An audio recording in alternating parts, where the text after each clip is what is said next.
আসসালামু আলাইকুম রহমতুল্লাহি ওবারাকাতু। প্রিয় দর্শক শ্রোতা, আপনারা দেখতে পাচ্ছেন 30 ফুট বাই 25 ফুট জমি আছে। 30 ফুট বাই 25 ফুট জমির মধ্যে আপনি যদি মাটি ভরেন বা বালু ভরেন, আপনার কতটুকু বালু লাগবে সেই হিসাব নিকাশটাই আজকে আপনাদেরকে জানিয়ে দেব।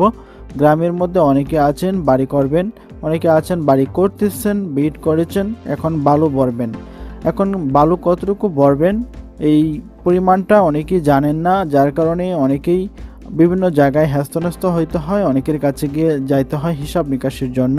তাই আপনাদের জন্য আমি ঘরে বসে এই হিসাবটা করেছি, আপনি যেন ঘরে বসে এই হিসাবটা দেখে আপনি বালু সংগ্রহ করতে পারেন।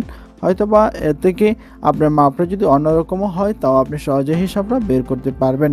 তাহলে চলুন আমি হিসাবটা আপনাদেরকে অল্প সময়ে জানিয়ে দেই। সম্মানিত ভিউয়ার্স, আপনি যদি 30 ফুট বাই 25 ফুট জায়গার মধ্যে বাড়িটি করে থাকেন, বা আপনার বিট যদি হয় লম্বায় যদি হয় 30 ফুট এবং পাশে যদি হয় 25 ফুট জায়গা, তাহলে আপনার এবং এটির উচ্চতা যদি হয় 2.5 ফুট, আপনি 2.5 ফুট পর্যন্ত বালু ভরবেন বা বিটটি 2.5 ফুট পর্যন্ত ভরবেন। তাহলে আপনার সর্বমোট কত টাকা খরচ হবে তার হিসাবটা আমি এখন আপনাদেরকে জানিয়ে দিচ্ছি। তাহলে আপনার এখানে দেখতে পাচ্ছেন বিটের মাপ 25 ফুট বাই 30 ফুট এবং উচ্চতা আছে 2.5 ফুট। তাহলে আপনার এখানে বালু লাগবে 1875 ফুট বালু লাগবে। অর্থাৎ আপনি দেখতে পাচ্ছেন এখানে আপনার বালু লাগবে 1875 ফুট শুকনা বালু লাগবে। আর আপনি যে এখানে পানি দিবেন, বালু ভরার পর যে পানি দিতে হয়, সেই কারণে আপনার বালুর পরিমাণটা কিছুটা বেড়ে যায়। এই কারণে আপনার এখানে যদি পানি সহ বালু যায় তাহলে আপনার 2000 ফুট বালু লাগবে। তো আশা করি আপনারা সেই হিসাবটা বুঝতে পেরেছেন।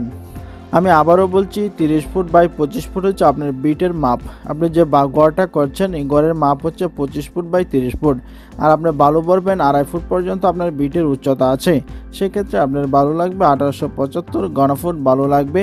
অর্থাৎ 1875 ফুট বালু লাগবে, যে বালুই আপনি ইউজ করেন বা মাটি লাগবে।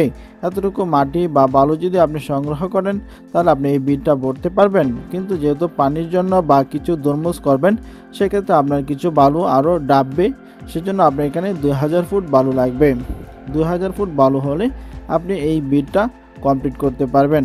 তো ভিউয়ার্স, অল্প সময় ছোট্ট একটি টিপস আপনাদেরকে দিলাম। আশা করি টিপসটা আপনাদের ভালো লাগবে। যদি ভালো লাগে তাহলে অবশ্যই একটি লাইক, একটি কমেন্ট এবং একটি শেয়ার করে দিবেন এবং চ্যানেলটি সাবস্ক্রাইব করে দিবেন। তো সকলকে ধন্যবাদ। আসসালামু আলাইকুম রহমতুল্লাহি ওয়া বারাকাতুহু।